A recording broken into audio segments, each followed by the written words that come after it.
Dr. Arthur foi a minha primeira ideia de chamar, porque ele sempre nos acude quando precisamos, né? E aí eu queria agradecer muito ao Dr. Arthur por isso, pela sua gentileza em estar aqui com a gente. Ele está com workshop, né, que ele faz frequentemente, atualmente da parte gastrointestinal, né? E o que é interessante, para quem não conhece o Dr. Arthur, quem é da oftalmo, que não conhece o Dr. Arthur, ele é um cardiologista, ele é um dos eminentes nomes da ortomolecular, e vocês vão ver que quem entende bem de ortomolecular, quem entende bem de bioquímica aplicada, consegue falar de qualquer área da medicina. Consegue falar de psiquiatria, de cardiologia, de gastro e até de oftalmo. Já vi alguns cursos com o Dr. Arthur, ele falou muito bem da oftalmologia, já fui aluno do Dr. Arthur também, ele tem um curso, tem vários cursos, né? E são todos muito bons, ele sempre dá aula para a gente.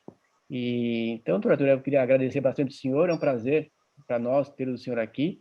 A Cris ficou muito contente quando eu sugeri o senhor na ocasião, eu falei, não, o Dr. Arthur tem que estar presente nesse curso nosso aqui. E é isso. Então, e para colocar à disposição, o senhor tem, assim, até as 8h30 ainda deve ir, tá? Não precisa mais cedo que isso, não. A aula do senhor, fique à vontade. Depois, para quem quiser, pessoal, já mandem perguntas para cá, como na última quarta-feira, eu ouvi muitas perguntas, vai ter um bate-papo legal depois da aula. Então, fica à vontade, doutor Arthur. E o tema vai ser esse, processo inflamatório crônico e como isso é importante nas patologias do olho. E a ideia aqui, doutor Arthur, só para finalizar a minha apresentação, é trazer para a oftalmologia temas que não são tão comuns.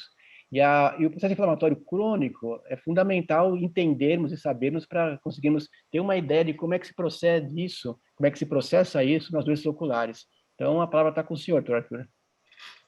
Bem, Renato, muito obrigado aí pelo convite.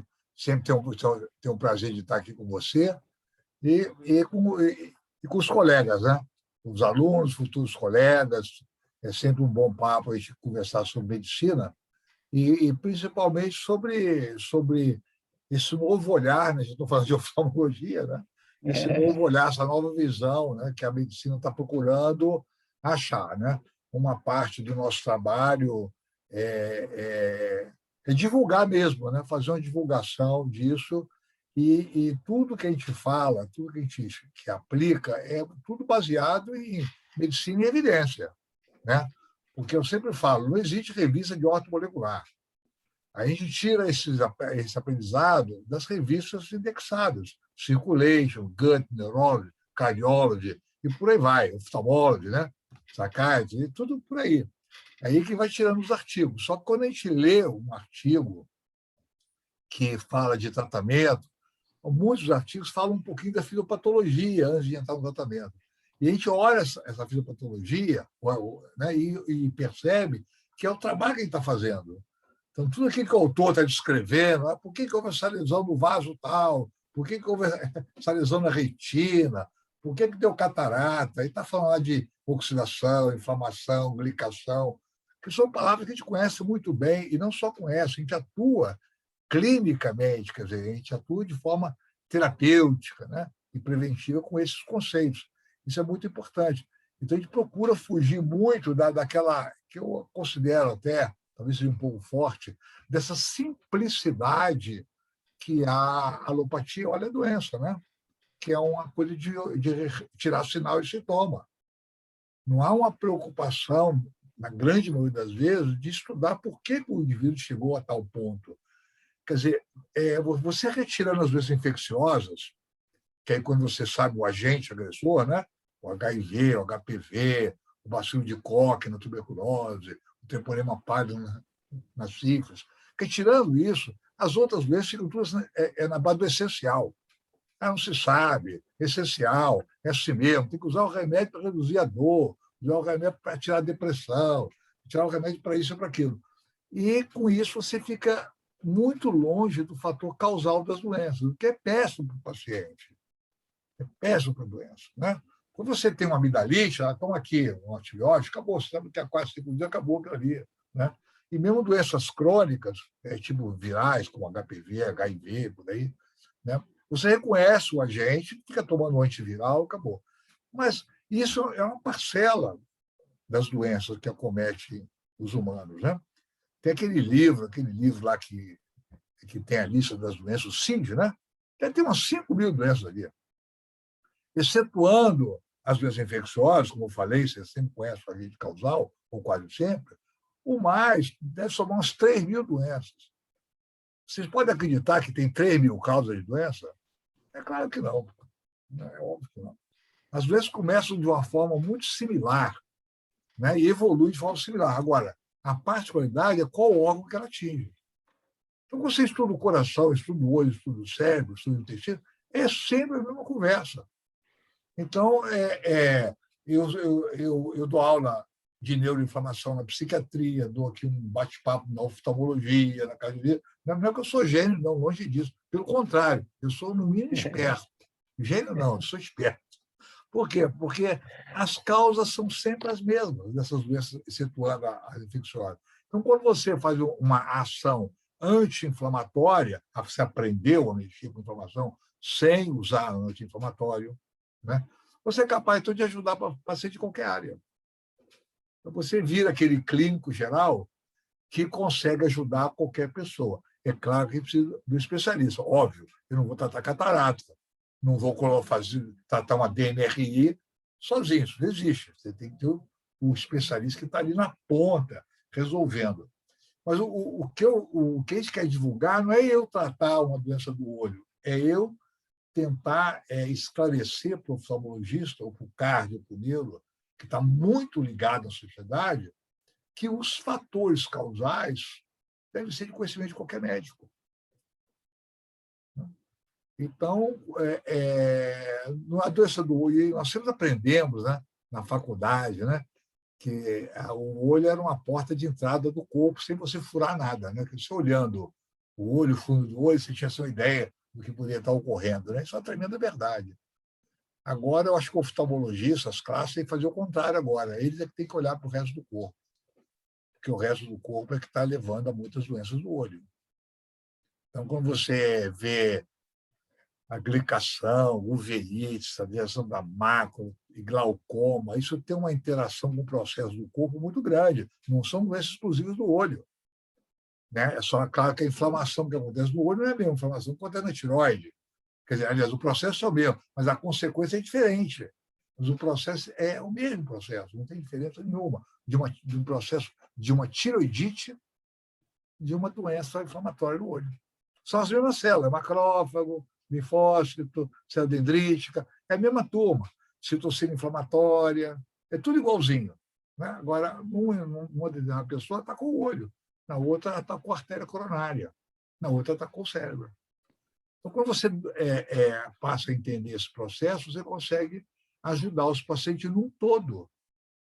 Porque quando você trata uma inflamação, você é oftalmologista, você trata uma inflamação no intestino, você está ajudando aquele paciente num todo.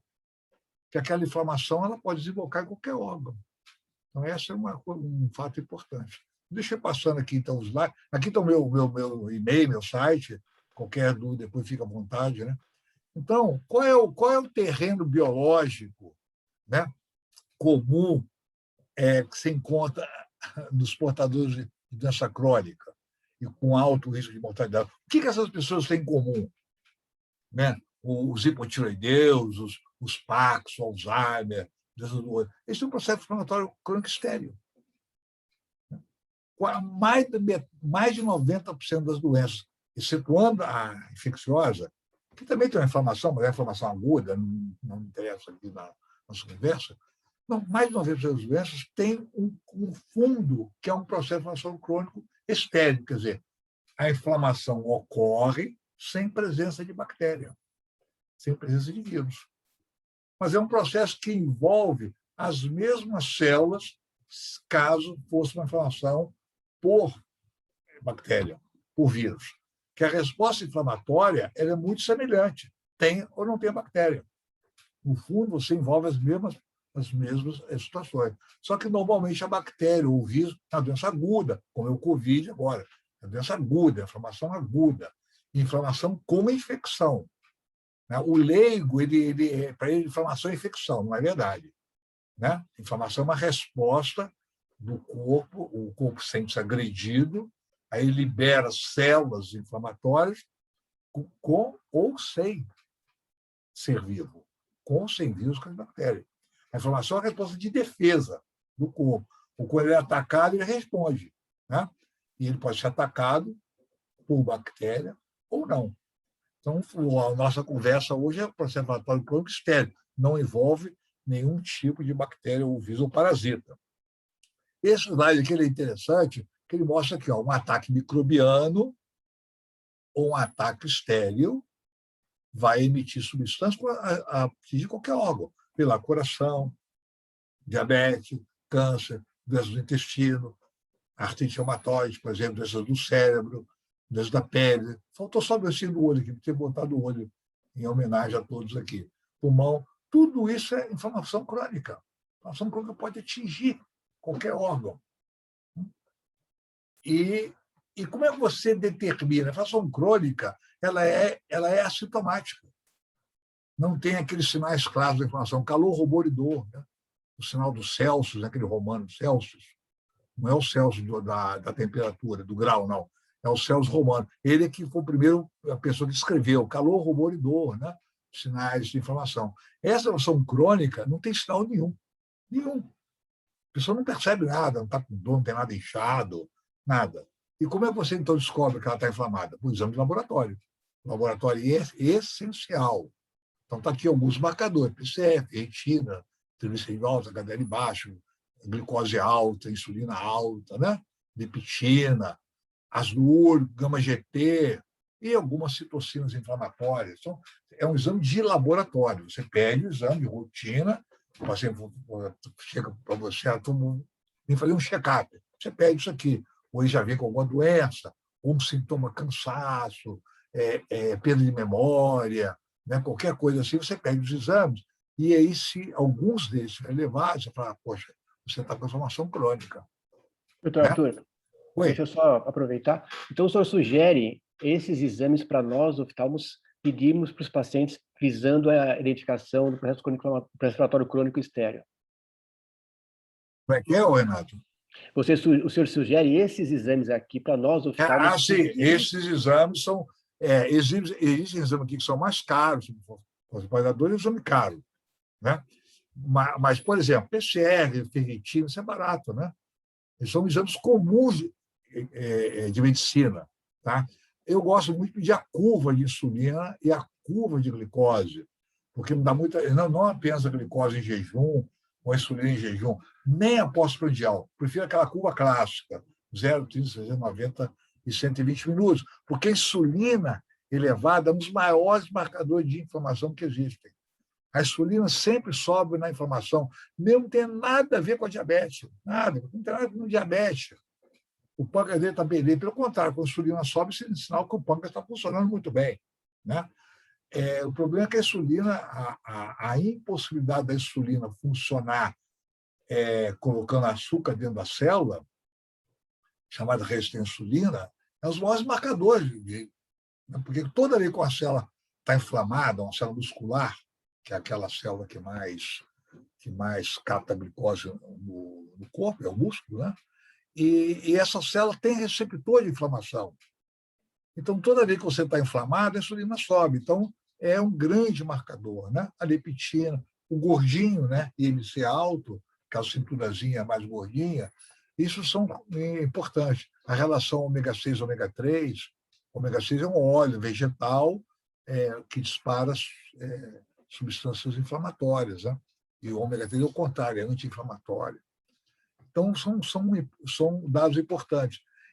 Então, se você está diante de um paciente com inflamação, quer dizer, vamos supor que chegou ao teu consultório com vários índices aqui elevados, né? Você fala, poxa, esse cara está inflamado. Então, de onde vem essa inflamação dele?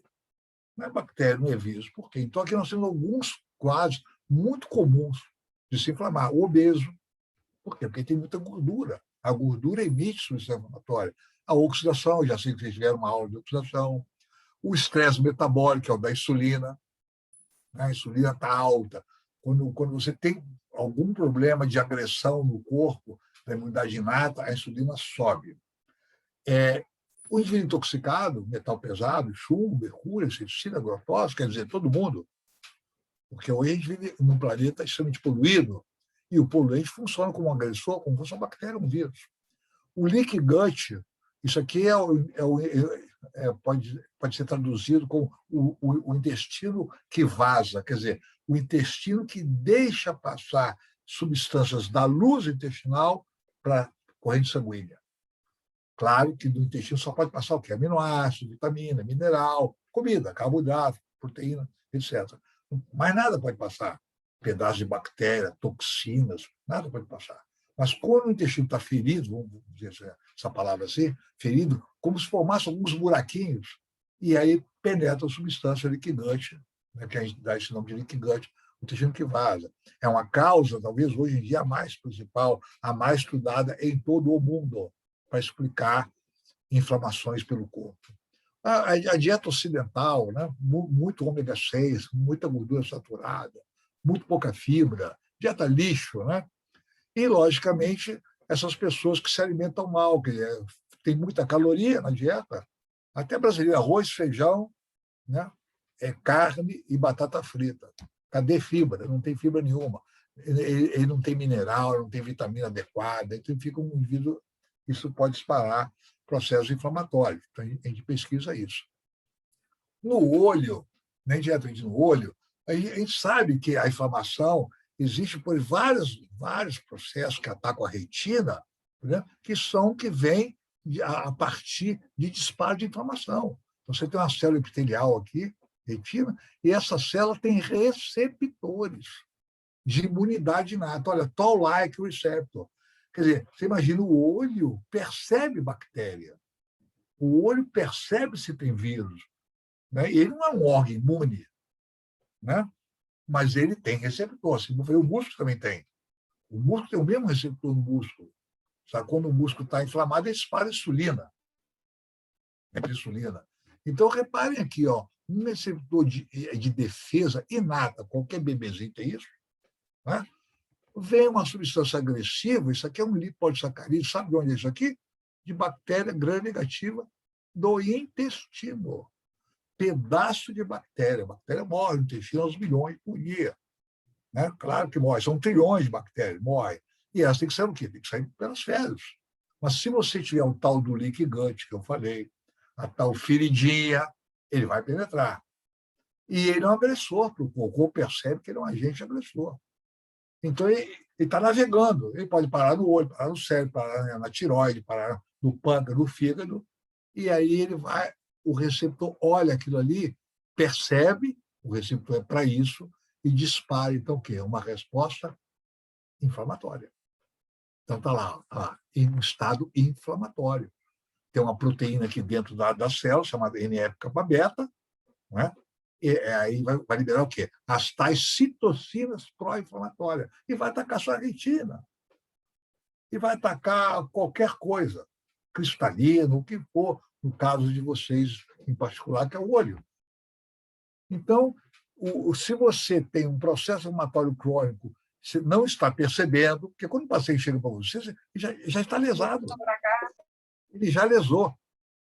Então, ela já está com desviação da mácula. Né? Aí você vai defender a mácula, o sudoarese, não dê, olhando o arese, eu aplico tudo aquilo lá, o carotenoide, a luteína, a zeaxantina, antioxidação, ômega 3, zinco, mas tudo bem. Então, se você tem uma fórmula para proteger a retina, ótimo. Tu vai lá e dá para o teu paciente a fórmula. Mas, olha, se você não tratar isso aqui, não adianta nada. Ele vai ficar cronicamente estimulado. Então, quando você tem uma inflamação para ele chegou uma inflamação no olho, você melhorou, passou os seus colírios, os seus processos anti-inflamatórios alopáticos. Ele melhorou, doutor, estou ótimo, não tem mais aquele problema. Mas se você, em algum momento, não pesquisou o de onde veio essa inflamação, ela é estéril, isso aqui é pedaço de bactéria, não é bactéria. Esse processo permanece no corpo da pessoa. Então, vamos supor que você usou um corticoide, que é os inflamatórios mais usados, né? ou diclofenaco, nimesulida, um anti-inflamatório não hormonal. E bloqueia isso aqui, bloqueia o COX. Bem bacana. Você reduziu a inflamação. Mas você não curou o processo, é a alopatia, fecha aqui e o resto como se fosse para ser esquecido. Se tem bactéria, dá antibiótico. Você tem vírus, dá um antiviral, mas aqui não tem bactéria nenhuma. Então, esse processo permanece, apesar de clinicamente ter melhorado o paciente. mas é que isso volta, isso permanece no indivíduo, né? Então, nós temos aqui um outro, por exemplo, o grande processo inflamatório que vem da hiperglicemia. A gente sabe que a hiperglicemia é diabética ou não, que é a hiperglicemia pós-prandial. Você acabou de comer, o açúcar sobe.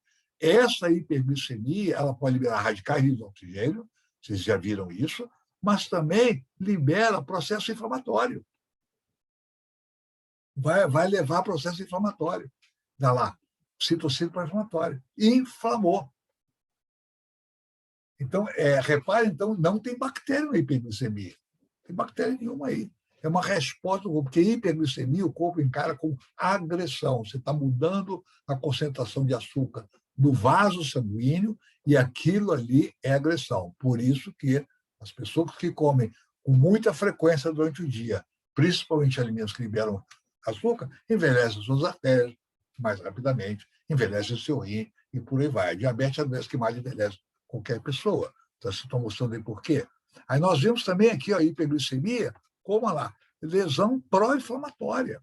E vai dar a doença que vocês, talvez a doença que vocês peguem mais no consultório de vocês, que é a retinopatia diabética. Que a diabetes é uma doença muito comum. Então, você está envolvendo o mesmo processo inflamatório. E, além disso, ainda tem uma coisa que a hiperglicemia causa, que é a glicação. Então, esse age, que é a ligação de uma proteína com açúcar, né, isso é um fator agressivo, apesar de ser fisiológico. A glicação é fisiologia, não é patologia. Doutor Nós Arthur, temos enzimas no corpo. Oi? doutor, pode dar um pouco mais de ênfase para a explicação do que é a glicação, porque não é um tema muito conhecido pela oftalmologia.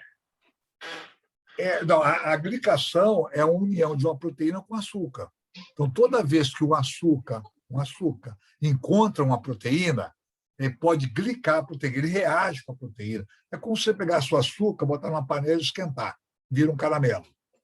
Aquele caramelo é a glicação. E esse produto que acontece fisiologicamente, que açúcar com proteína se encontra no corpo a todo momento.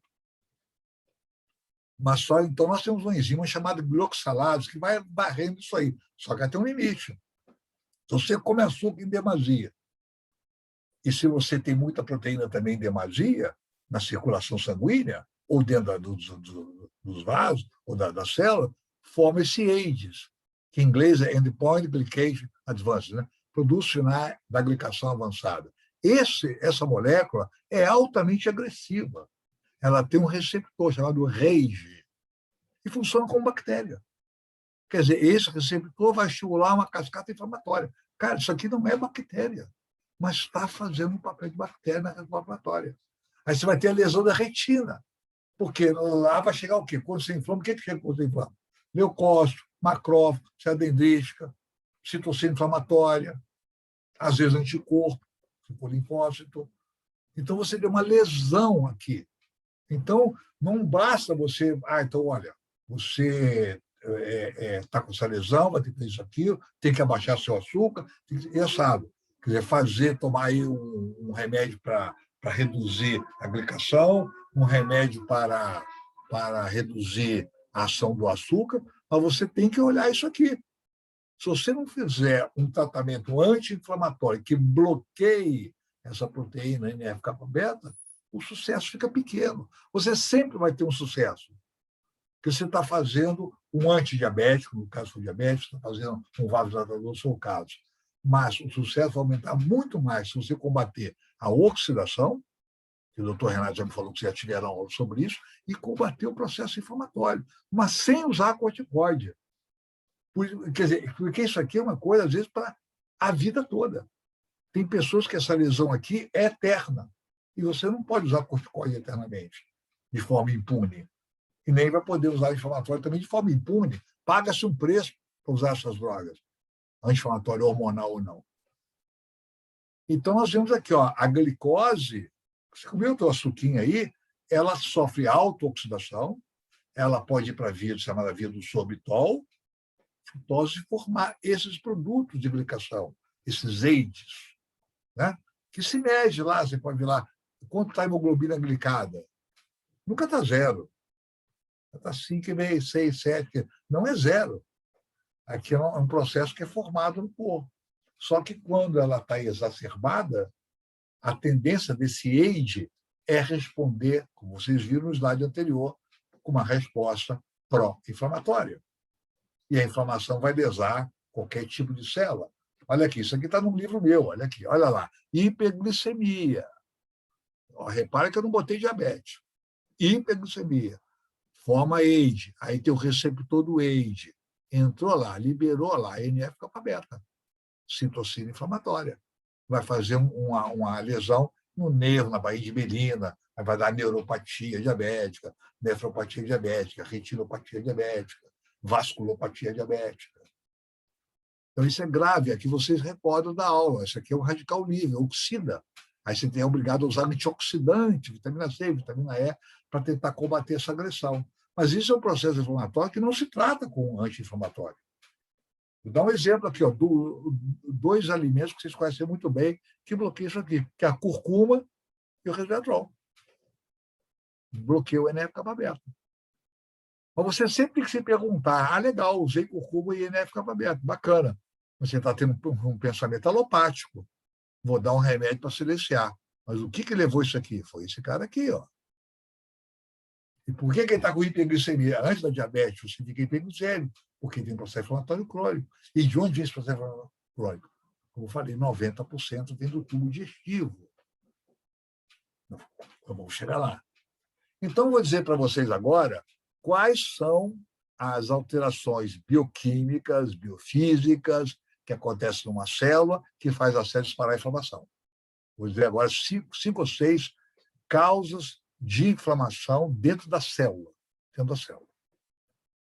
Então, vocês sabem que uma inflamação ela tem 3 destinos. Ou ela te mata, choque séptico, morreu, ou Covid, morreu, inflamação aguda, violenta, uma tempestade, o corpo não consegue dar conta daquilo e morre. Ou você cura, né? Neutralizou o perigo, está curado, ou ela fica cronicamente em você. Você não curou. Então, tiroidite de Hashimoto, né? É uma inflamação que fica na pessoa a vida toda. Né? Artrite reumatoide, hepatite C, são inflamações que você não te matou, mas você também não curou. Você fica com ela dentro de você. E quais são esses agentes que podem levar a isso? Temos aqui alguns, olha. Vou falar rapidamente de cada um deles. Tá? É muito bom dar uma olhadinha no livro de fisiologia, né? Uma dica que eu dou assim, olha, tem estudante aí, ótimo, né? Qual é a jogada? Quando vocês encontrarem um paciente no terceiro, quarto, quinto ano, diabetes, vai lá no livro da fisiologia e olha o que a hiperglicemia faz. Recorda um pouquinho da bioquímica, da fisiologia, aí você olha para o paciente, né? Você nunca mais vai esquecer. Porque é chato aprender bioquímica e fisiologia quando você não para que eu tenho que saber isso aqui? Você quer operar, quer fazer isso, quer curar catarata, né? E não sei o quê, você quer ficar lá preocupado com a bioquímica, é meio chato. Mas se você pegar um cara com catarata e saber que aquilo ali é uma glicação do cristalino, que é a proteína a proteína aquosa, né? É branquinha, é clara. Se vocês entenderem por que ela glica, você nunca mais vai esquecer. Quando você olhar o paciente e pensar na bioquímica que levou aquilo lá. Então, fica bacana. Então, vou tentar falar para vocês aqui, rapidamente, como que o corpo se inflama em cada um deles aqui. Ó. Esse é um sistema, olha só. Olha lá, raio UVB, sílica, asbesto, alumínio, cristal de ácido úrico e, logicamente, bactéria, patógeno, né? Mas repara, isso tudo aqui é estéril, não tem bactéria aqui em cima. Ó, responde com inflamação. O ácido úrico passando no sangue, formou cristal, o alumínio, toxinas.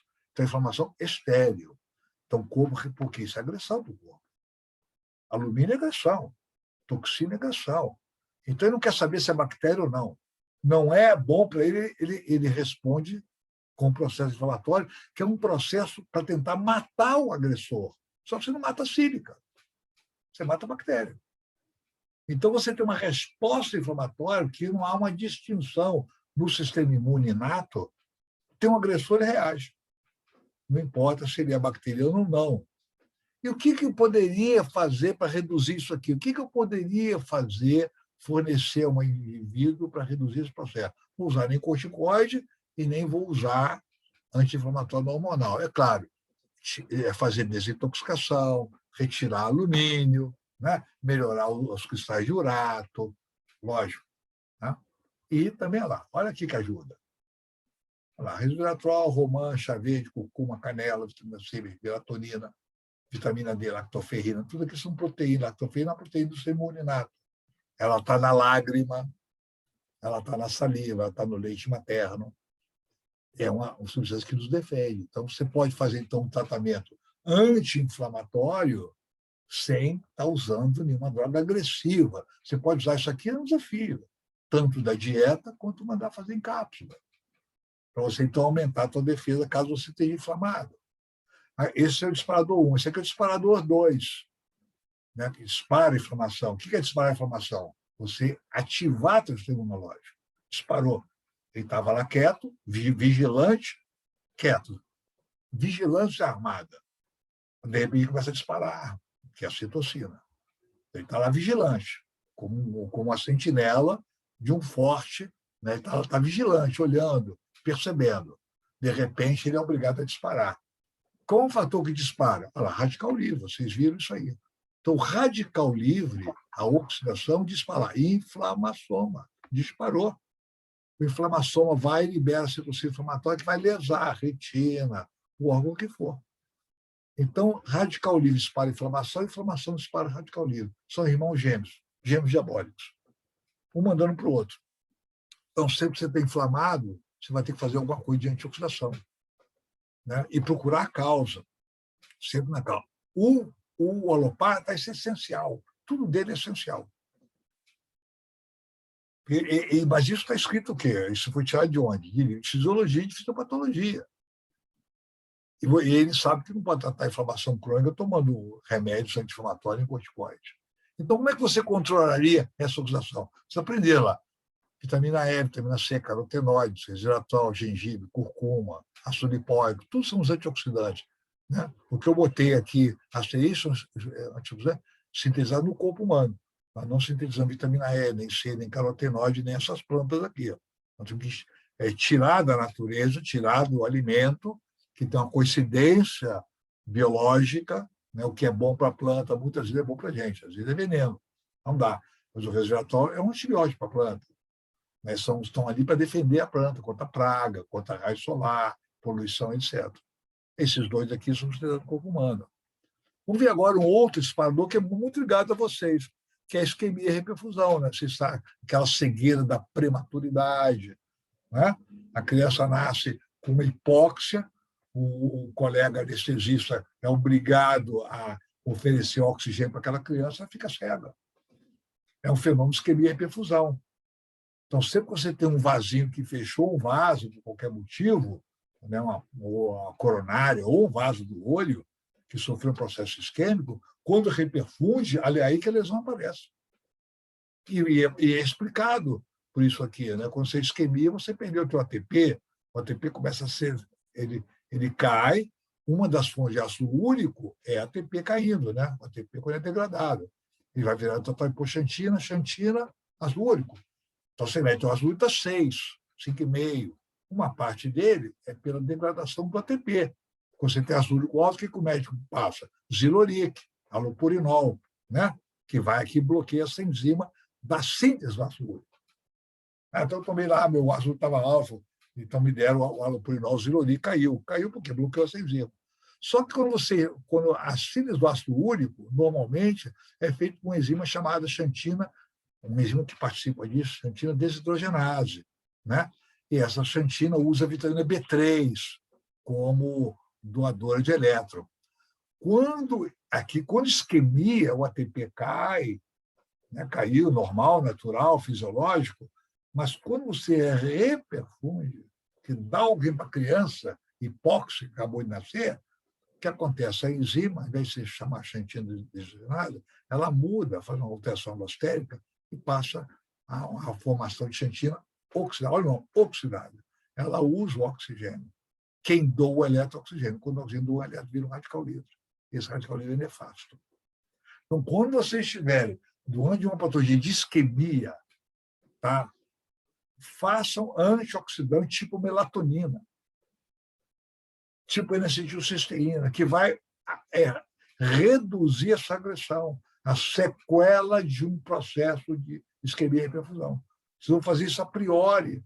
Se vocês vão fazer alguma intervenção cirúrgica que envolva isquemia e reperfusão, protejam antes da intervenção, que quando isquemiar e você reperfundir, você faz a lesão. Então, aqui, que substâncias poderiam ajudar? O próprio halopurinol, que o halopurinol bloqueia a enzima, mas isso usa desde 1992, 93, na cardiologia, né? E a N-acetilcisteína e a melatonina são muito mais recentes. A melatonina, essa grande substância que tem N funções, a mais conhecida é aquela melhor do sono, tal, mas ela é um hormônio com ações assim, espetaculares em termos de proteção do corpo humano contra câncer, contra uma de coisa. A melatonina, ela protege contra essa perda do ATP, essa isquemia que vai lesar a mitocôndria, muito mais do que a vitamina E ou a famosa coenzima Q10. E esse trabalho agora aqui, né, da isquemia e reperfusão, publicado na revista, e disse que, eles vão falar, a hipóxia, e depois reperfunde. Olha a lesão que dá, enorme. Um insulto inflamatório, que em qualquer órgão é extremamente terrível. Pode ser isquemia cerebral, pode ser uma isquemia coronariana, ou no olho. O processo é altamente agressivo. Então, o trabalho mostrou que fornecer melatonina 2, 3 dias antes do processo de isquemia e perfusão salva o órgão, reduz a agressão ao órgão. Esse trabalho foi revolucionário, já foi repetido, e é isso mesmo. Então, todo paciente que vai fazer um processo de isquemia e reperfusão, vai fazer colocar um stent, vai fazer uma doação de órgão, ele campeou o órgão, isquemiou o órgão. A melatonina tem sido 5, 10 miligramas de oral, por exemplo. Outro disparador que eu já citei é o tal do Toll-like, né? O Toll-like, que é o receptor de imunidade inata, quando ele percebe algum sinal de perigo, tipo, olha só, gordura saturada. Por que gordura saturada faz mal em excesso? Por que ela faz mal? Por que ela inflama uma pessoa? Porque o receptor de imunidade inata percebe que a gordura saturada em excesso como agressiva e dispara a inflamação como se fosse um vírus.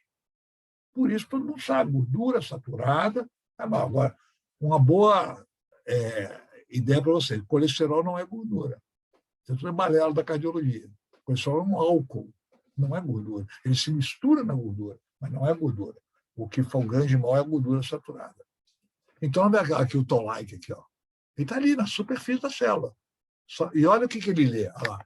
Influenza, adenovírus, mas a hiperglicemia, raio ultravioleta, sílica, asbesto, e vai, então, mandar a inflamação. Dispara a inflamação, resposta inflamatória. E isso acontece em qualquer órgão, não é exclusivo da cardiologia, da neuro e nem da oftalmologia. Aqui o Toll-like. Olha quem bloqueia o Toll-like. Curcuma. Trabalho publicado agora em 2019. A medicina usa, porque quer o remédio. Como é que você vai tratar um processo inflamatório crônico durante anos tomando corticoide? Os efeitos colaterais vão ser terríveis, osteoporose, depressão, sangramento, né? A hipertensão arterial, obesidade. E os outros inflamatórios também são altamente perigosos. Você pode usar longuíssimo tempo para controlar um processo inflamatório. Que ela bloqueia o Toll-like, ela bloqueia a resposta inflamatória, bloqueia o NF-κB. Vocês têm lesão no olho crônica. O cara convive com a lesão DNRI, convive 10, 20 anos com aquilo. Aqui nós vemos o resveratrol. Mas também estava publicado, porque todos são trabalhos publicados, mostrando aonde atua o resveratrol. Também atua bloqueando o NF-κB. Tá? E bloqueia essa cascata aqui. Ó. Então, tomar resveratrol em cápsula, em creme, na forma que for, e a curcuma, também tanto como na dieta, como em cápsula ou transdérmico, você está fazendo uma política anti-inflamatória. Então, aquele PCR elevado, aquela ferritina elevada, que os exames, agora a coisa está complicada, você não vai passar corticoide para reduzir PCR. né? Então, você vai usar as produtos naturais, agora vai ter que buscar a causa da PGE elevada, sempre buscando a causa, e como eu falei, ela está lá no intestino. Aqui é só um exemplo, sem chatear muito vocês, só para ver, olha, curcuma e resveratrol com paciente com marcador de inflamação elevada. Então, repara aí, o autor usou resveratrol, 500 miligramas, e 500 miligramas de curcuma, tá? O grupo A. Então, ele deu lá, tá? Vocês viram que todos os dois, tanto a curcuma quanto o resveratrol, bloqueiam o tal do NF-κB. Aí fez o trabalho, olha o resultado. Olha o grupo que usou a curcuma. A ferritina, que é um grande marcador de inflamação, caiu lá. Um curcuma elevatório, 2003 para 1155. Olha o grupo placebo. A queda foi muito pequena. Olha a diferença de ação entre o grupo que usou o placebo e o curcuma. Então, não tem trabalho. Ele não quer ler o trabalho. Não interessa ler. O trabalho está aí. Aqui, o disparador 6 é o mais conhecido, né? É onde atua o corticoide. Eu vou tomar um corticoide para asma, tomar um corticoide para artrite reumatoide. O que o médico quer? Ele quer bloquear a cascata inflamatória mais conhecida da medicina, que é do ácido araquidônico. Então, vou usar lá um Voltaren, vou usar um corticoide, que bloqueia isso aqui. Então, todos esses compostos aqui, você bloqueia, eles param. Então, não tem calor, robô, edema, não tem nada. Bloqueia tudo. O corticoide é um santo remédio. Em segundos, ele, pela veia, ele chama uma arma, crise de asma. Ele salva vidas. Mas não é para ser usado cronicamente. Alzheimer é desinflamatório. Você usaria corticoide no Alzheimer? No Parkinson? A pessoa vai ficar 10, 20 anos com a doença. E você vai ficar usando corticoide para controlar? Não pode, né? Então, você vai ter que criar outros métodos para isso, né? E o que poderia, dentro do processo natural, é claro que não tem a mesma potência, mas você pode usar cronicamente. Vitamina A, quercetina da cebola, a glicirrisa glava, a curcuma de novo, ômega 3, gengibre, alho, cebola. Né? Você pode fazer um tratamento crônico no indivíduo, reduzindo aquela resposta inflamatória, reduzindo a dor, né? Reduzindo o processo alérgico, reduzindo a broncoconstricção do asmático. De longo prazo. De longo prazo. Se você tem uma crise aguda, vai tomar seu corticoide. Ninguém vai fazer vitamina E na vida um cara com broncoespasmo. Mas para você controlar, para evitar aquele broncoespasmo dele, você tem que, às vezes, fazer um processo que são doenças incuráveis. A medicina não cura isso. A medicina controla com droga. Mas quando a gente procura a causa, a chance de sucesso nossa é bem maior. Aqui o caso do ômega 3, o famoso óleo de peixe. Então, quando você inflama, a resposta inflamatória envolve o ômega 6. Só botar aqui, ó. Isso aqui é um ômega 6. Araquidona é um ômega 6. É um óleo vegetal, né? Sintetizado no corpo humano. Araquidona no corpo humano. Para comer, mas também é sintetizado. Aí, o que você faz? Você só come carne, mas só come carne, manteiga. Só isso que inflama. Aí, de repente, vem uma resposta inflamatória. Você está cheio de araquidônico, ó, vai te inflamar. Você come peixe também. O que o óleo do peixe faz, ômega 3? Ó, bloqueia. Você tem uma ação anti-inflamatória aí. Então, é bom comer peixe 2 vezes por semana. É bom tomar cápsula ômega 3 quando você está inflamado. Porque ó, ele vai fazer isso, ó, ele vai fazer anti-inflamação. Caminhando já para o nosso final, olha só o disparador, talvez o mais importante, que é a inflamação oriunda do tubo digestivo. Aqui que é o tal do leaky gut que eu falei, né? Olha lá, o intestino que vaza. Então, aqui no esquema do autor, do Fasano, é um ítalo-americano, um cara genial, para mim esse cara é prêmio Nobel qualquer dia desse aí. Olha, isso aqui é o intestino íntegro, tá vendo? E, ó, ele só pode passar, tá tudo fechadinho, arrumadinho, só passa água, íon, vitamina, mineral, aminoácido, né? Ácido graxo livre, só passa isso aqui.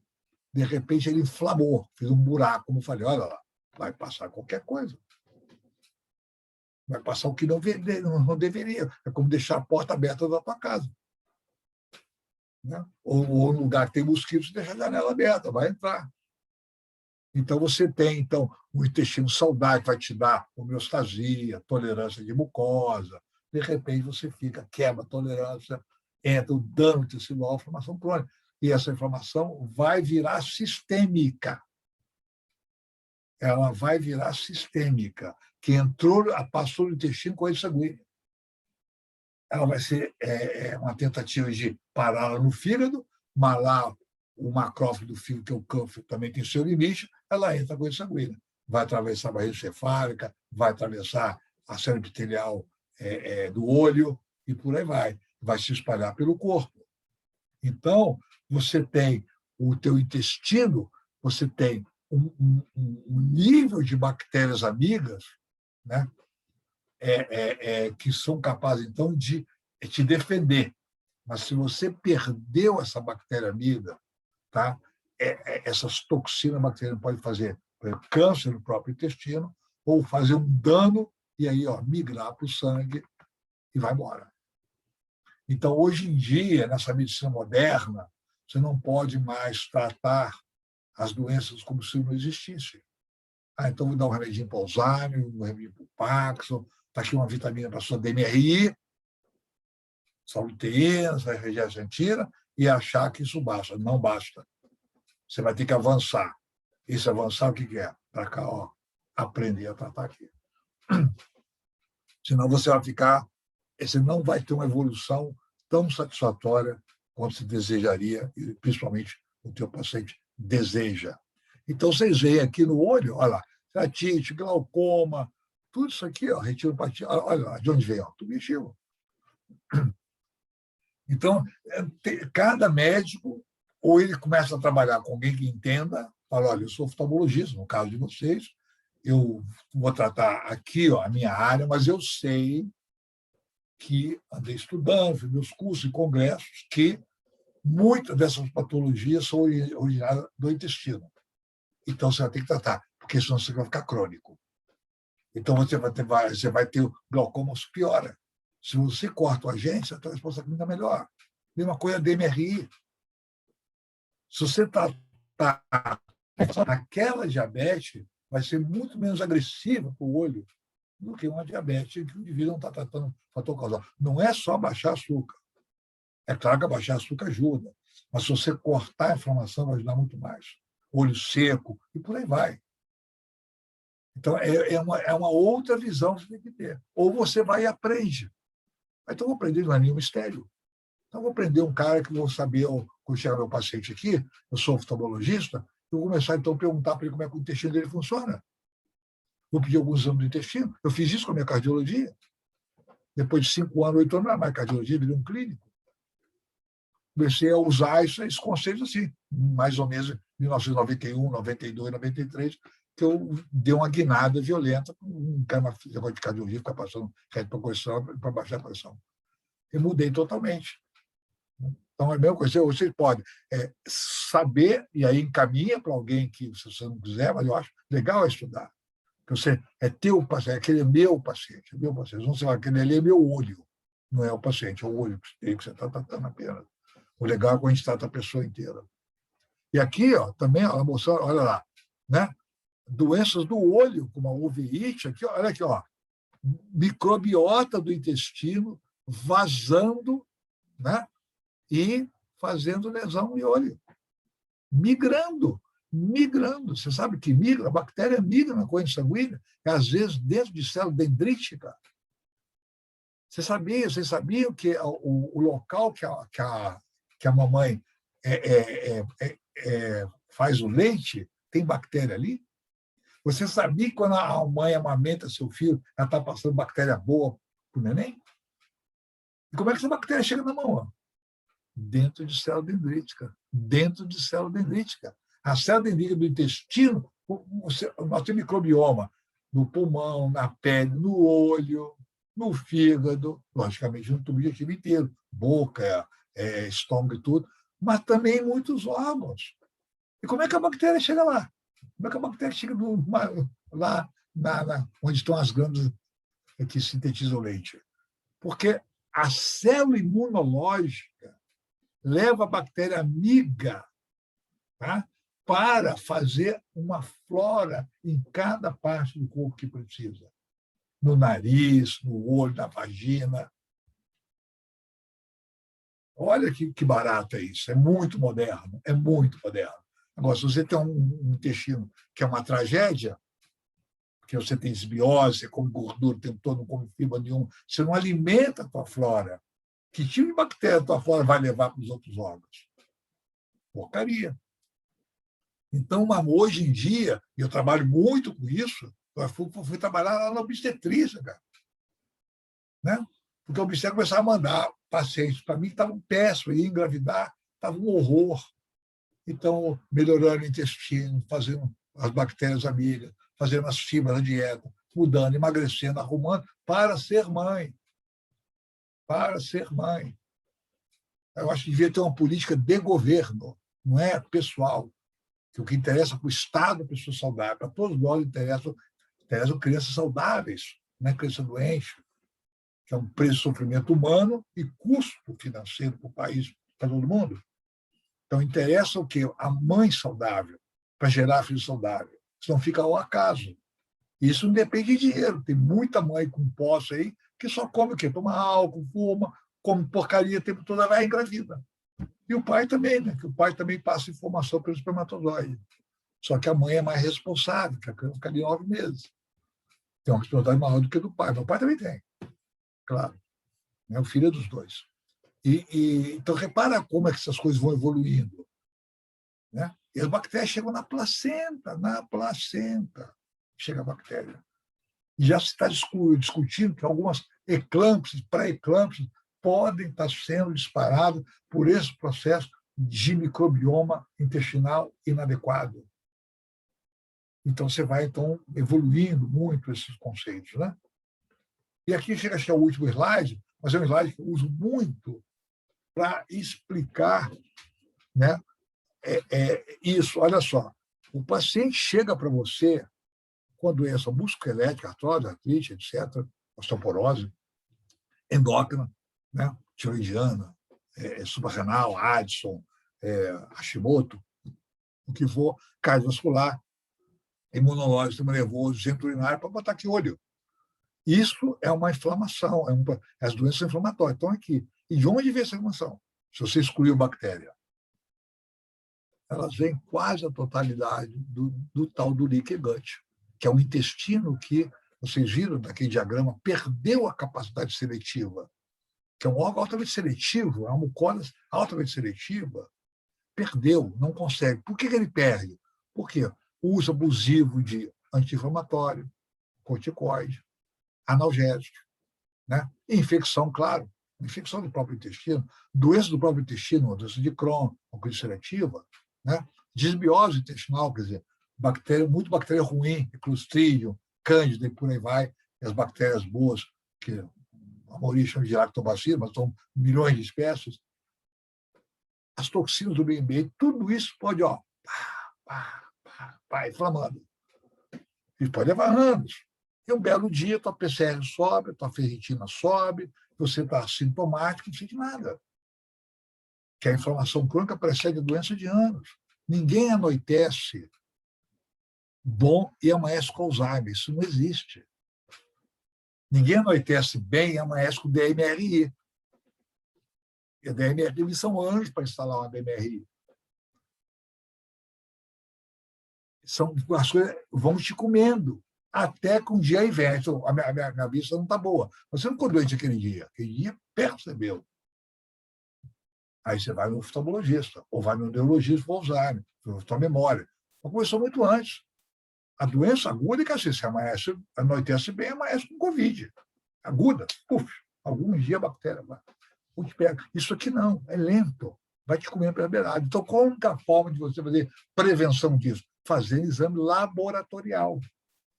Não é nem para prevenção. Detecção laboratorial. Qual a prevenção? Manter o intestino saudável. Com o quê? Dieta de qualidade.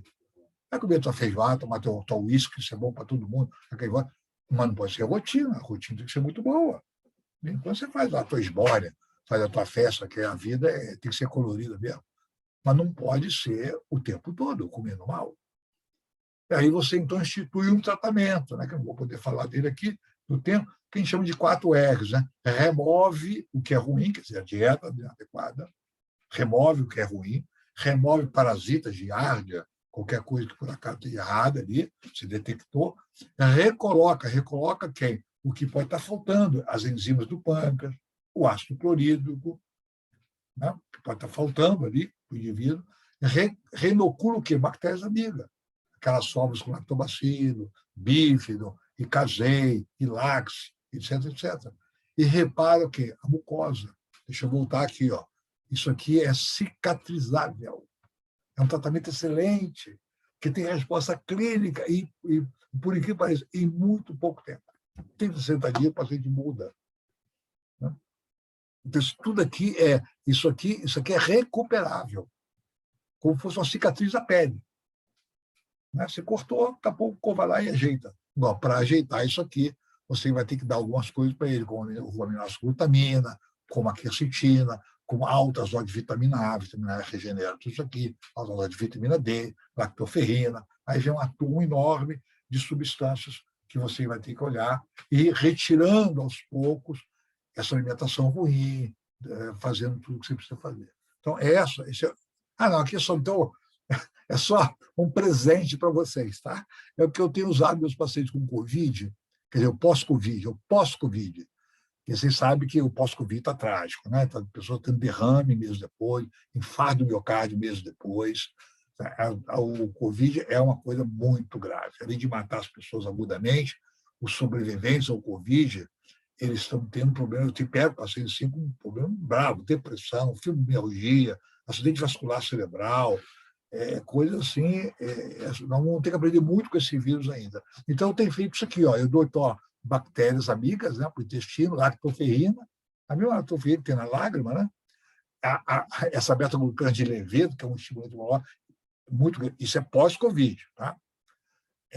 Aí eu coloco aqui vitamina D, em que a dose está aí, quer dizer, não é a dose, você tem que alcançar no sangue 60, 80 nanogramas, que é uma dose muito acima do preconizado, que é 20, 25, né?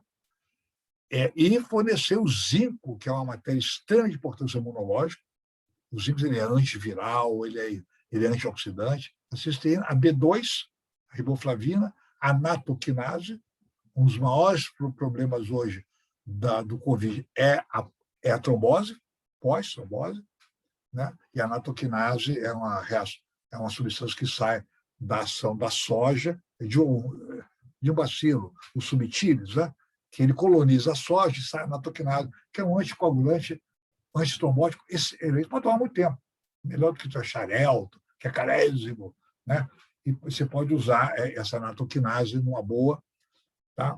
E logicamente, o ômega 3, né? O ômega, tem que usar um ômega, que ele é antitrombótico. Que, na realidade, eu vi outro dia uma pessoa falando, achei muito interessante, a falta de aquele cansaçozinho do Covid já é trombose.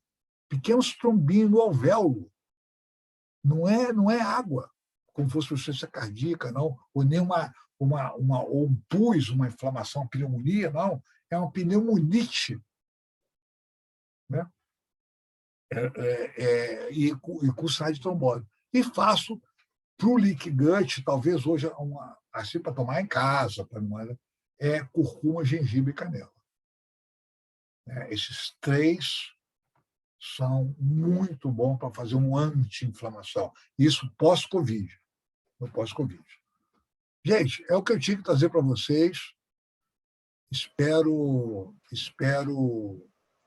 ter ajudado com esse valor. Eu tenho um tempo aí, para ficar de papo, eu só vou entrar no ar numa outra aula às mais ou menos 10 para 9.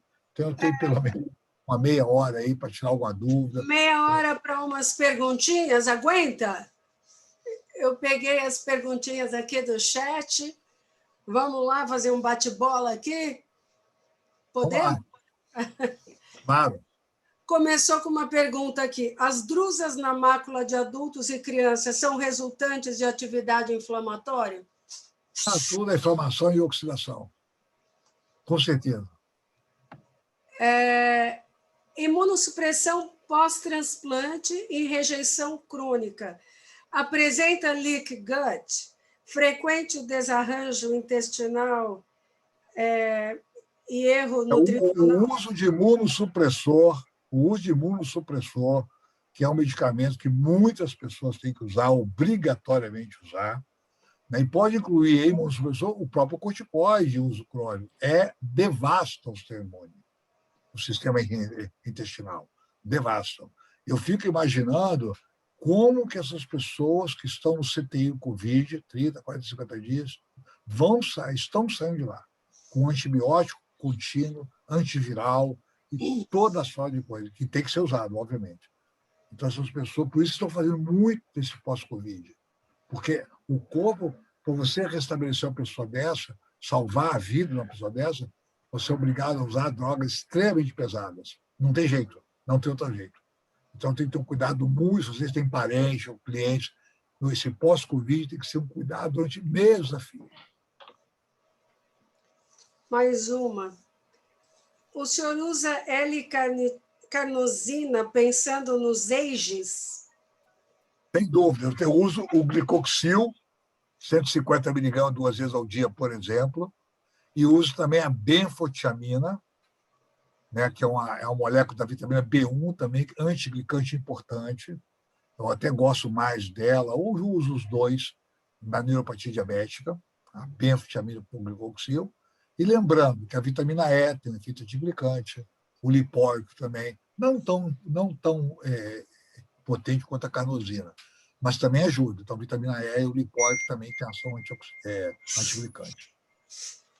Paciente de risco, obeso, sedentário, hiperglicêmico, podemos prescrever cúrcuma? Que dosagem? Paciente obeso. Sedentário, hiperglicêmico, pode prescrever cúrcuma? Em qual dosagem? A cúrcuma tem um grande problema, a cúrcuma, que é o problema da absorção. Tá? A cúrcuma é muito mal absorvida. Então, você normalmente se associa com a piperina, 10% da dosagem da cúrcuma. Então, para a cúrcuma, vai passar 500 miligramas 2 vezes ao dia, daria, então, junto piperina, 50 miligramas, para aumentar a absorção. Esse é um ponto. O outro ponto foi lançado no Brasil um composto chamado Curcuvail, VAIL, e Curcuvin. São cúrcumas que foram modificadas farmaceuticamente para ver se absorve melhor. Mas esse produto que eu coloquei aqui, ele não tem nenhum, ele não é para ser absorvido lá. Ele não tem a piperina, mas isso é de propósito, porque eu quero que desinflame o intestino, então que ele fique mais tempo no intestino e não seja tão absorvido. Então, nesse caso aqui, você usa uma cúrcuma, 250 a 500 miligramas 2 vezes ao dia.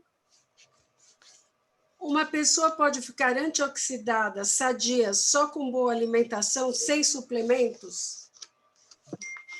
Claro, depende agora da carga. Mas se for um diabético, por exemplo, se ele tiver uma patologia, é difícil, porque a própria patologia enseja a oxidação. Às vezes a dieta não dá conta.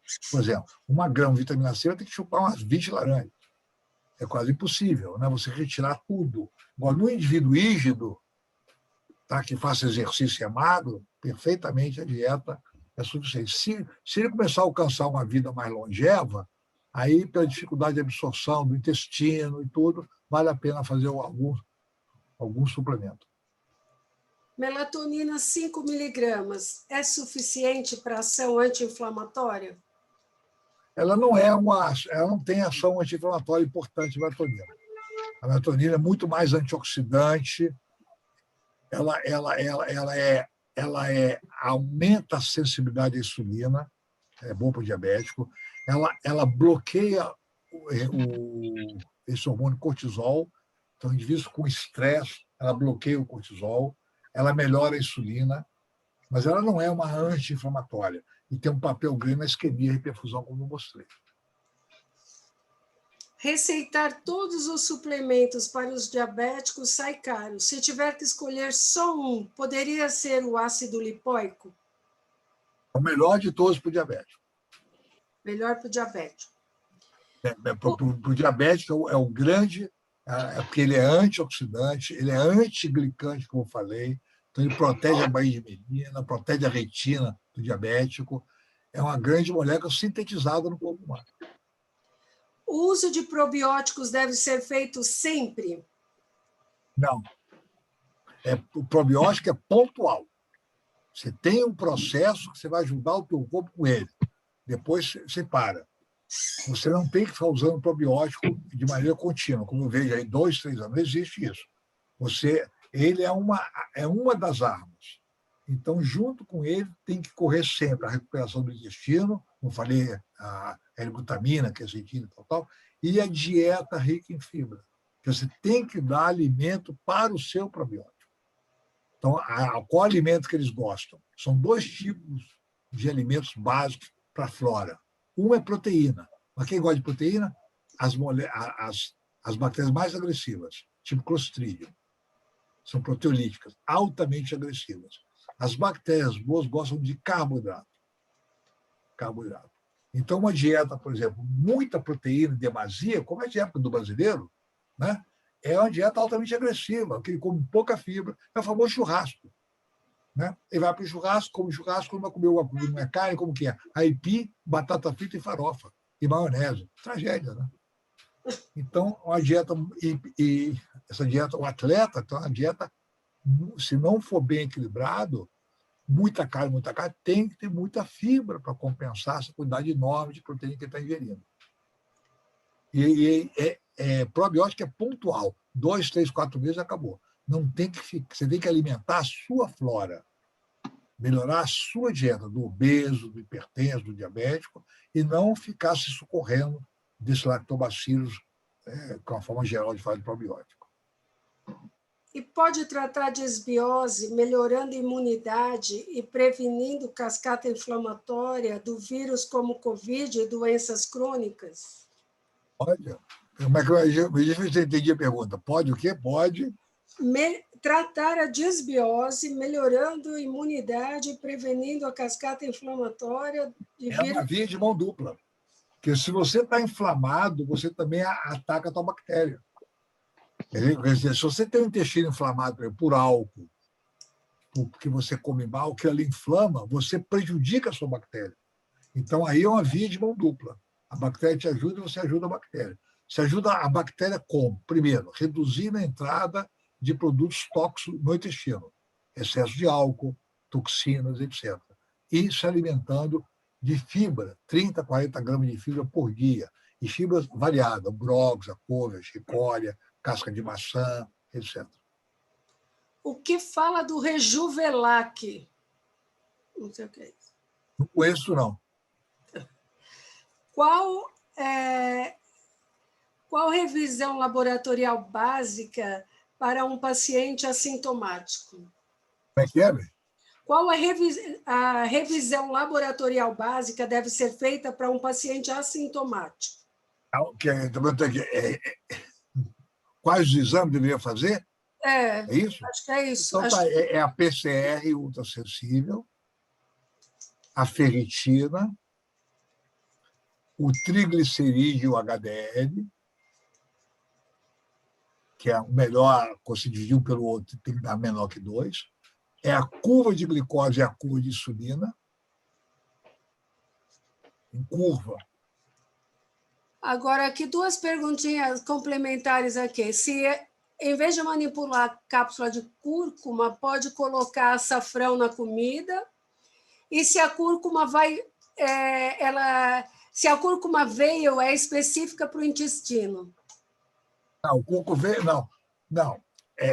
O cúrcuma ele vai funcionar em qualquer parte do corpo. A vantagem dele sobre a cúrcuma, cúrcuma longa, 250 miligramas, o cúrcuma é a cúrcuma longa, só que ele tem uma modificação farmacológica que permite melhor absorção. Tá? Essa é a vantagem dele, do cúrcuma ou do curcumim. Né? Quando é para intestino, eu prefiro essa curva, é comum, tá? Porque é para fazer efeito anti-inflamatório ali. Qual a outra parte da pergunta? Que agora me...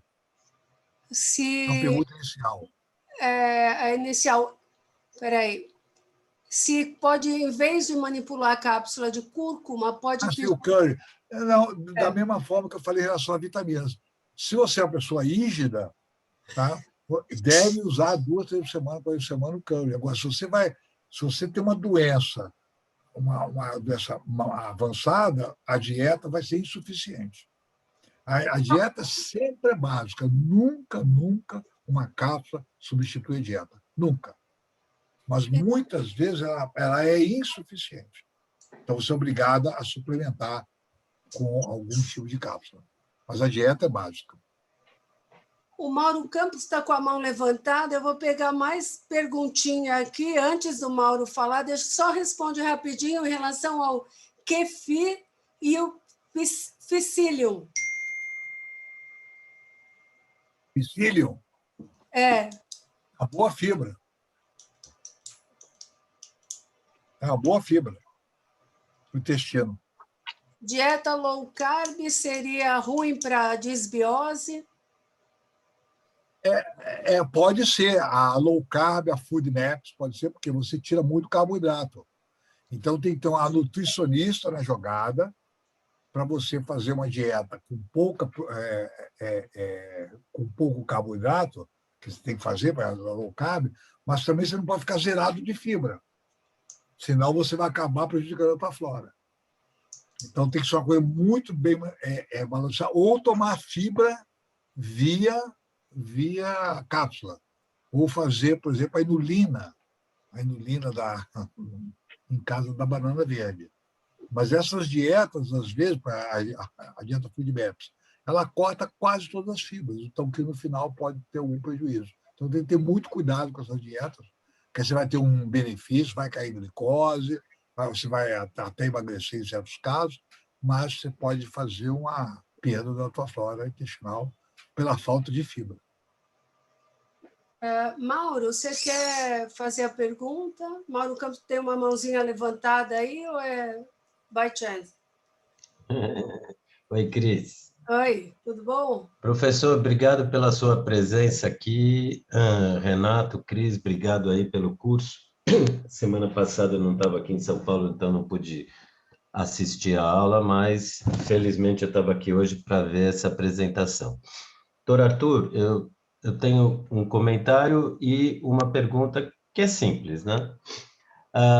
Quando o senhor comenta que a inflamação ela acontece em todos os locais do corpo, praticamente da mesma forma, o olho tem um detalhe que é um pouquinho diferente. Ele é imunoprivilegiado. Nós temos barreiras oculares que reduzem o impacto da inflamação crônica no olho. Não só essas barreiras, como a barreira hematoaquosa e outras barreiras que existem nos tecidos oculares, os próprios vasos linfáticos, eles são raros no olho. A retina não tem vasos linfáticos, a esclera não tem, a córnea não tem. Talvez a gente tenha alguns vasos linfáticos na conjuntiva. Então, talvez dentro de todo esse estado de inflamação crônica, o olho seja poupado muitas vezes. Felizmente para todos nós, porque aparentemente é o sentido mais precioso da nossa vida saudável, né? Dito isso, a sensação que eu tenho, quando, claro, errada, mas o senhor vai esclarecer isso, é que a inflamação não é boa. É ao contrário do que o meu professor de patologia, que era o professor Walter Maffei, que tem, vamos dizer, ele foi quase um introdutor desse raciocínio diferente da alopatia, principalmente aqui em São Paulo. A inflamação é necessária e útil e boa. Talvez excessiva ela não seja boa, mas ele é o nosso mecanismo de homeostase, de equilíbrio, de defesa de todo o meio ambiente que está aqui, inclusive da luz. A luz ultravioleta, eu preciso da luz. Obviamente, a luz em excesso vai deixar minha pele seca, envelhecida, talvez crie catarata, etc. Mas, por outro lado, existem mecanismos que ajudam a proteger. A pergunta que eu teria para fazer para o senhor é o seguinte: quando o senhor recebe um paciente com inflamação crônica, e entendendo, pelo que eu entendi aqui, que praticamente todos os seus mecanismos fisiopatológicos passam pelo intestino, o que para nós, alopatas, antiquados, é um pouco inovador ou disruptivo, com que frequência o senhor pede lavagem intestinal em paciente com inflamação crônica? O senhor faz isso frequentemente? Não faz? Começando pela última, nunca fiz. Pode ser recomendado em algumas situações, tá? Mas nunca pratiquei. Fazia muito, por exemplo, que não é a mesma coisa, mas para atuar diretamente, que seria o ozônio retal. O ozônio retal tem sua capacidade anti-inflamatória. Fazer o ozônio. Nunca fiz a lavagem. A lavagem sempre é um problema. Você tem que reconstituir depois disso, você perde muita bactéria ali. Tá? No próprio ozônio, quando você faz ozônio retal, você tem que reinocular lactobacilo na ampola retal. Na mesma sonda que você aplicou o ozônio, depois você aplica lactobacilo, dissolvido em soro fisiológico, né? Para você ajudar esse reflorescimento. Mas a lavagem, nunca fiz, nunca recomendei conseguir tratar meus pacientes sem fazer esse processo. Então, muita gente faz esse processo, mas tem que ter muito cuidado. Então, você faz uma descamação, você faz perda de bactérias e você depois tem que fazer o reflorestamento. Em relação à parte da inflamação, é óbvio, a inflamação é um mecanismo de defesa. Se uma abelha te morder, você quer mais ter capacidade de conseguir salvar dela, né? De suas toxinas e tal. O problema é que a imunidade inata não é igual à imunidade adquirida. Eu comparo a inata um pouco com aqueles bombardeios da Segunda Guerra Mundial. Vinham aqueles aviões carregados de bomba e soltavam bomba. É claro que o objetivo primordial era a fábrica. Ela pegava escola, hospital, pegava todo mundo. Né? Hoje não. Hoje um cara numa sala manda um míssil exatamente onde ele quer. Então, aquele bombardeio é imunidade inata e esse míssil é imunidade adquirida, anticorpo, que é altamente específico. A inflamação, o corpo, talvez por um problema evolutivo, né, da biologia evolutiva, ele reage, às vezes, com situações que não seria reagir. Mas, de repente, ele tem um certo sentido, a reação. Vamos lá. Hiperglicemia. Por que o corpo reage contra a hiperglicemia? O que acontece? A hiperglicemia, você tem a insulina, é a proteína, o hormônio, a proteína que vai entrar no seu receptor, né? Entrou insulina, você acabou de comer açúcar, entrou insulina no receptor, que vai estimular, então, o receptor da glicose. A glicose não entra pelo receptor de insulina, entra no seu receptor. Então, o papel da insulina é esse, é colocar o receptor do açúcar na membrana para pegar. Muito bem. Aí você inflamou. O que a inflamação faz? Bloqueia o receptor da insulina. Bloqueia, dificulta aquele papel da insulina. Então, a insulina entra ali e não consegue fazer o seu efeito 100%. O que acontece? A glicose começa a subir no sangue. O que o pâncreas faz? Manda mais insulina. Então, você pega essa pessoa, está com insulina alta, glicose de 80, mas insulina alta. Normal, a insulina é 2, 3 em jejum, está 15, 20. Por que o corpo faz isso? Mecanismo de defesa.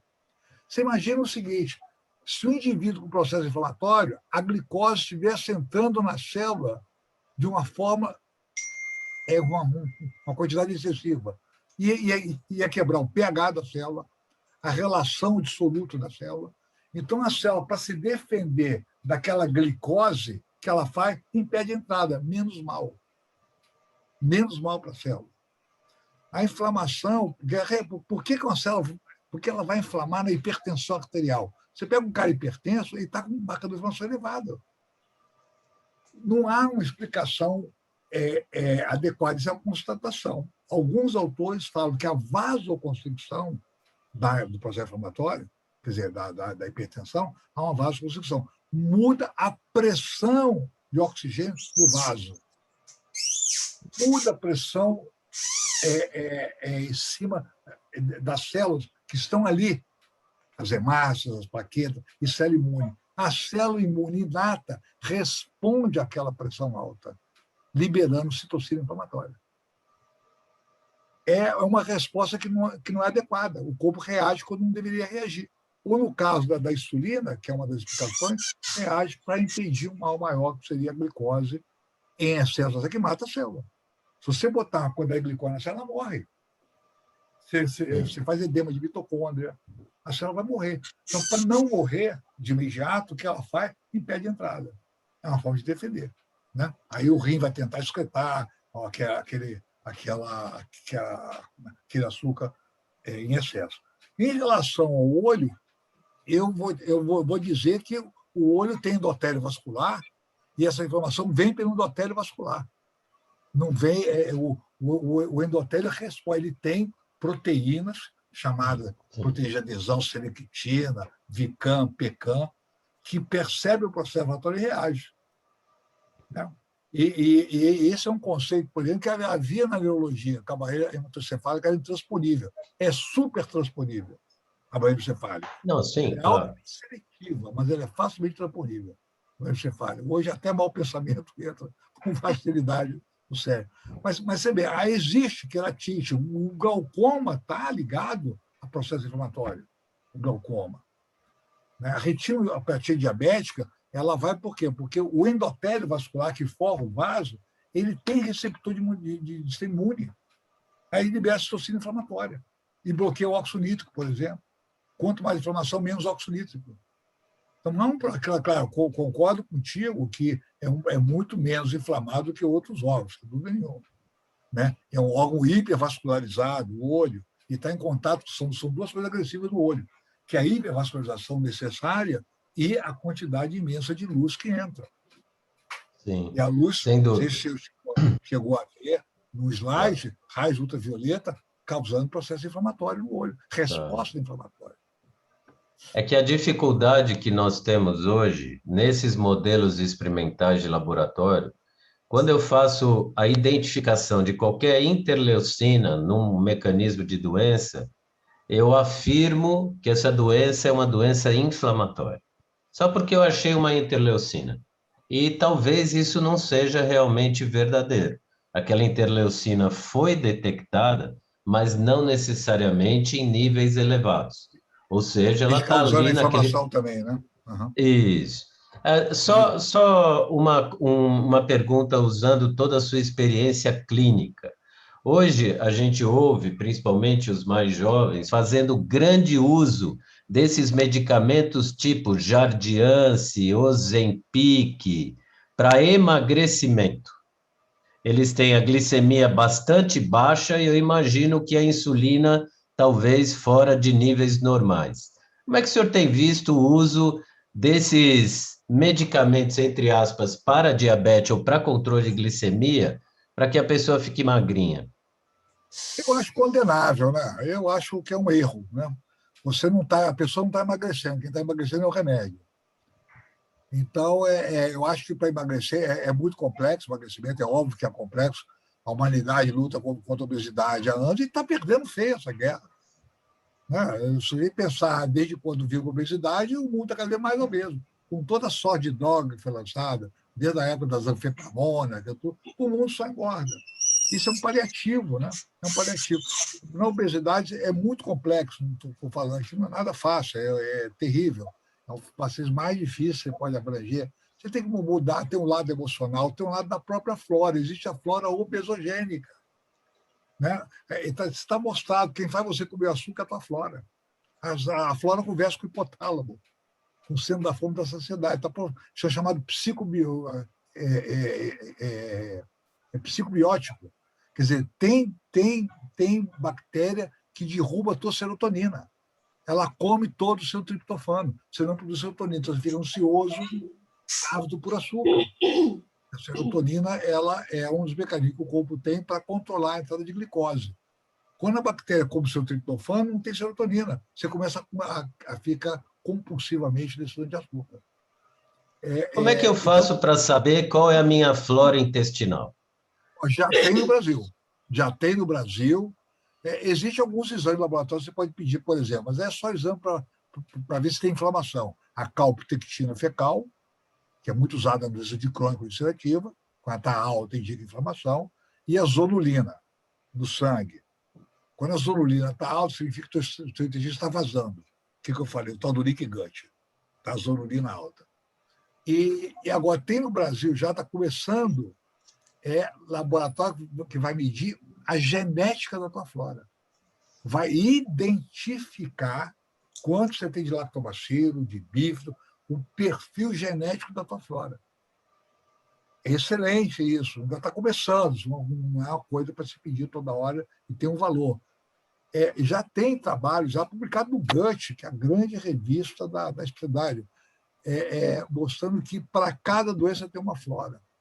E tem autores que falam que a flora é como se fosse uma impressão digital.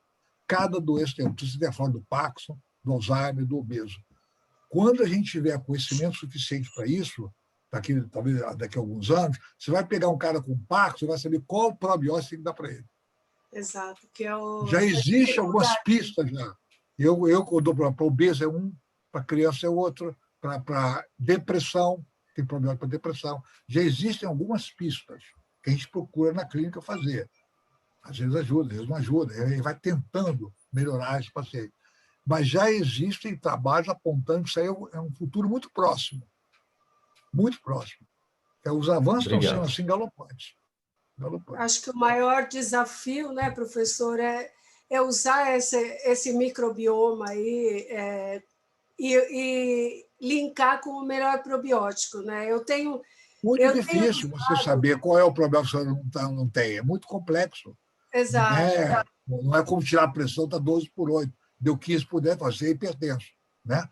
Tranquilo. Essa glicose passar de 126, você é diabético. São definições que a medicina fez com exatidão e tem grande correlação clínica. Mas essa parte do intestino, que é uma coisa nova, né? Ainda é nova, eu vivi esse crescimento quando eu comecei há 30 anos atrás, sabia o quê? Episódio de veia, diarreia, doença de dialise, essas coisas mais simples. Né? Hoje entrou num universo tal que são assim 20 mil, 30 mil trabalhos publicados por ano.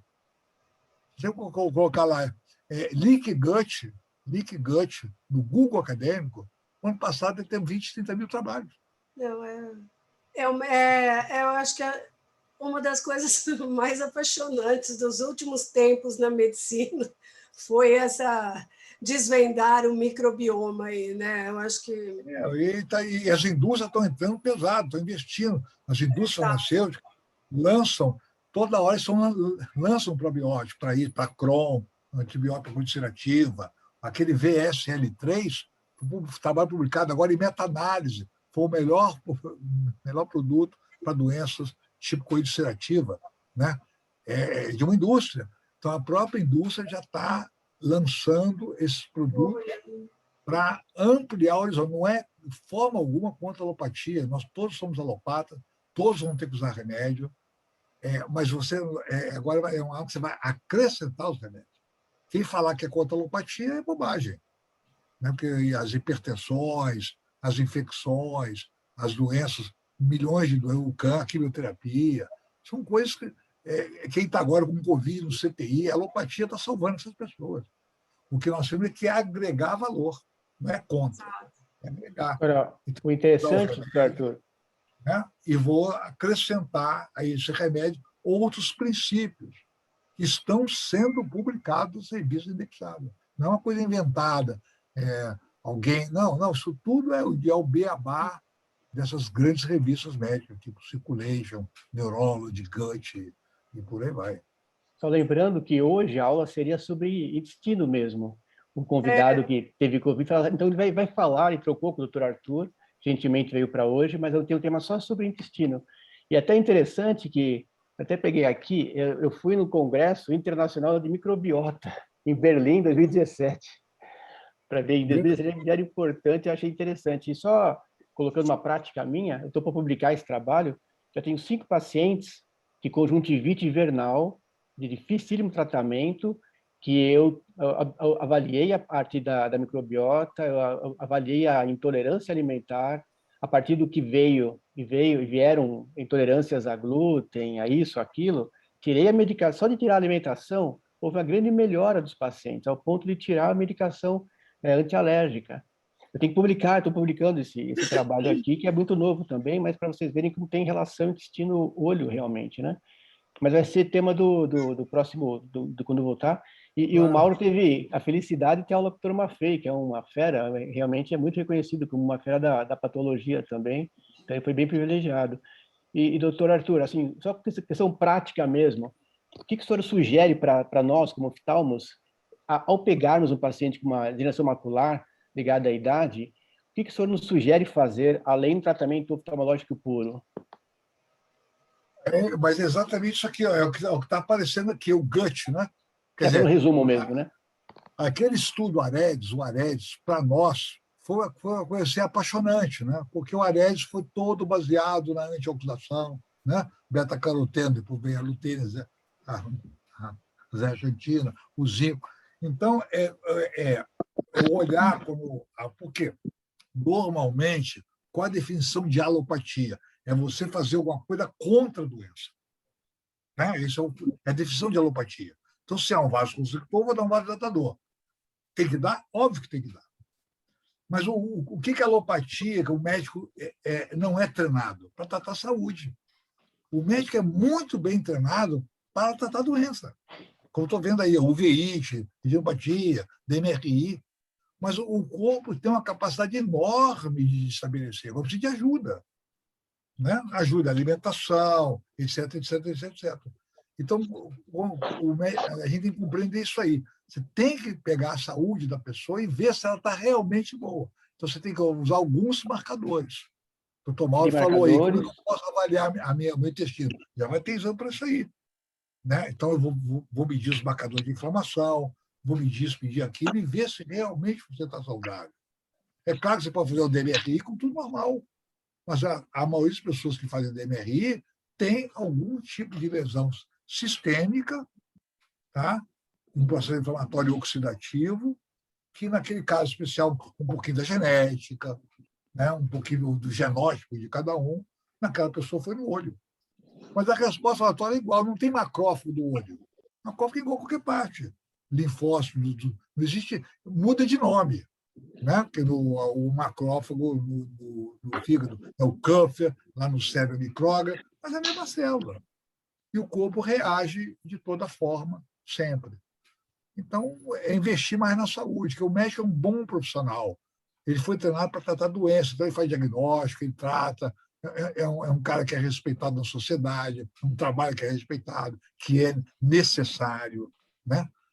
Na sociedade. Mas agora tem que dar um pequeno viés, entendeu? Pequeno, não é muito, não. Como tratar a saúde? Como é que eu vou deixar a pessoa realmente de uma forma que vai reduzir doença?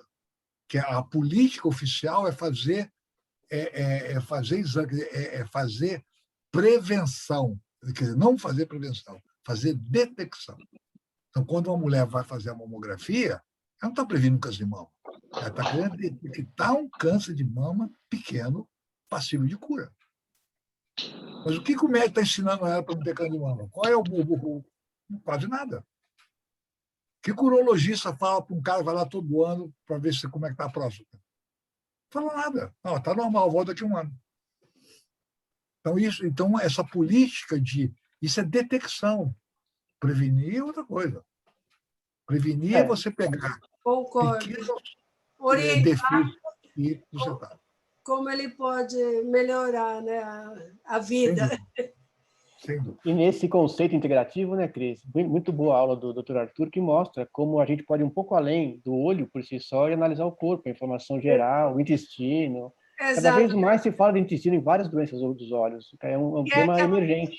Aquela frase que eu adoro me voltou, né, à mente, aquela: seu remédio está na quitanda, né? Então, assim, é o melhor lugar para consumir saúde, né? E não doença, né? E ainda mais na oftalmologia, que é um dos médicos mais procurados pelos pacientes. Todo mundo vai ao oftalmologista. Exato. Então, se o oftalmologista tiver essa visão um pouco mais... Eu oriento, se ele não quiser se aprofundar, ele é um dos médicos que as pessoas mais procuram. Exato. Não, né? Eu, por exemplo, eu também dando uma palhinha aí do que eu já tenho adicionado na minha prática, quer dizer, eu trabalho com inflamados, né? Eu cuido de inflamações intraoculares. Eu já tenho usado limitadamente o exame de microbioma em alguns pacientes mais complicados, mais difíceis, e os que aceitam, né? Porque tem gente que enlouquece quando eu falo do exame, não entende, acha caro, que ainda é, vamos dizer, ainda é caro, né? Ainda é caro. E os convênios, né, não pagam, essas coisas todas. Mas, assim, eu acho que é um futuro meio que não tem volta. Quer dizer, eu acho que a medicina que a gente gosta, né, Renato? Né, professor? É aquela do indivíduo como um todo, né? Não dá para olhar só o olho, só a cabeça, só o coração. Quer dizer, você tem que juntar tudo e compor um ambiente de saúde e não de doença, né? E tem duas, eu sei que o senhor está no limite aí, mas duas coisas aqui que estão perguntando que eu acho bem pertinente, que é qual a sua trajetória para fazer ortomolecular e quais livros o senhor recomenda para traçar esse caminho aí? O que o senhor recomenda? Bom, eu era cardiologista de formação, pós-graduado em cardiologia, tinha um consultório de cardiologia cheio de convênio, atendia 20 pessoas por dia. Eu era médico do Estado, fazia emergência médica em 2 hospitais aqui no Rio de Janeiro, era médico do Estado do município. Quando conheci a ortomolecular, mais ou menos em 1989, 90, conheci a horta através de um cliente meu, e depois eu comecei a perguntar o que é isso aqui, negócio de vitamina mineral.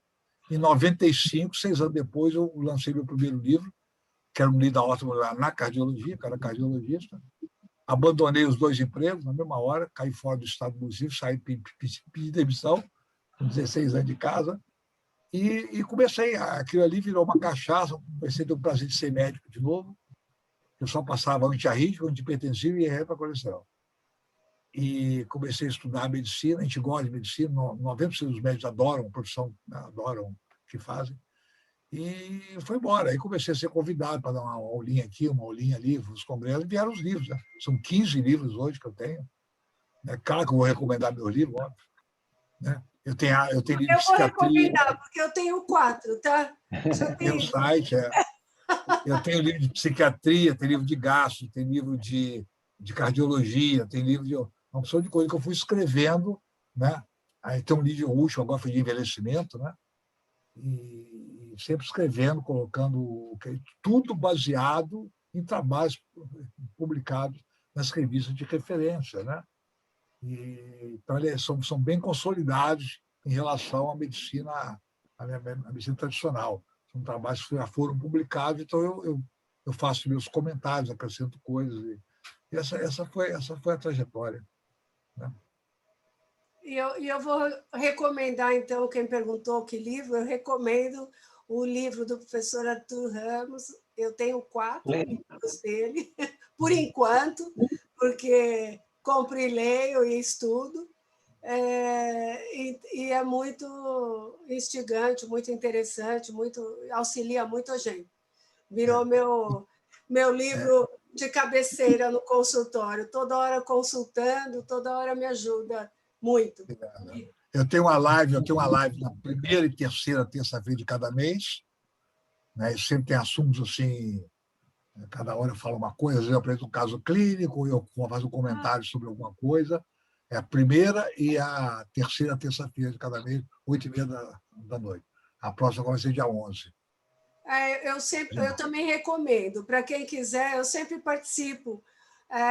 Eu tive aula com o professor Arthur no meu curso que eu fiz de longevidade, e aí lá da BWS, e aí a partir daí... Foi lá, muito legal lá o Vilmar, né? Isso, daí a partir daí eu comecei a seguir suas lives aí, o que eu recomendo também para todo mundo. Então é isso aí. Eu vou deixar vocês agora, porque eu vou entrar agora às 9h no workshop, o workshop de gás que eu estou fazendo, né? Mas eu estou fazendo junto com o Bruno, e o Bruno agora está dando uma aula lá, eu vou entrar. Mais uma vez, foi um prazer enorme, agradecer ao Renato a oportunidade, sempre gosto de falar para colegas, para os alunos também, é sempre um prazer trocar ideia. Obrigado aí pelo Mauro, pelos comentários dele. E estou aí quando precisar de mim, estamos juntos. Tá bom? Parabéns pelo teu trabalho aí, Renato. Professor, obrigado mais uma vez. O senhor vai ser o nosso consultor aqui, né, Cris? Do nosso núcleo de estudos de integrativa, alguma coisa qualquer. nosso mais que convidado. É um prazer. Muito obrigado, doutor. Muito obrigado mesmo. Viu? Tudo de bom, então, tá? Um grande abraço. Tchau, tchau. Boa noite a todos. Prazer estar aqui. Boa noite. E lembrando que vai ter aula de laboratório, vai ter aula do Dr. Vilmar semana que vem, que foi estado aqui, vai ter aula de destino, então vai ter muita coisa para a gente ver nesse curso introdutório ainda, né, Cris? E para quem perdeu as aulas passadas, está lá no YouTube do CEL da Unifesp, podem ver as aulas que já aconteceram, tá? É isso, uma aula muito, muito importante, né, Cris, hoje? Muito importante. Nossa, e já vamos deixar aí, continuar a deixar a ideia, né, que a nossa ideia é montar um grupo que estude, que trabalhe, que faça pesquisa, que vá adiante, talvez com um ambulatório aí de... Sim, quem se interessar já nos contacta, né, em relação a isso, para a gente já começar a formar o grupo, né? Exatamente. Então, é isso aí. Agradecendo hoje a presença de todo mundo. Vamos para o próximo, né? Então, semana que vem o doutor Vilmar a curso, que vai falar mais sobre genética, epigenética, nessas alterações, né, Cris? É isso aí. Vilmar, ele é formado na escola, é endócrino e é presidente da Sociedade Brasileira de Estudos da Longevidade. Aí é muito, muito legal. Vai ser muito bacana, com certeza. Então, muito obrigado para todo mundo por mais um dia de aprendizado e brainstorm. E até a semana, né? Até a semana. Missão cumprida por hoje. Até lá. Tchau, professor. Tchau, gente. Obrigado. Tchau, Mauro. Obrigado, viu? Tchau, obrigado.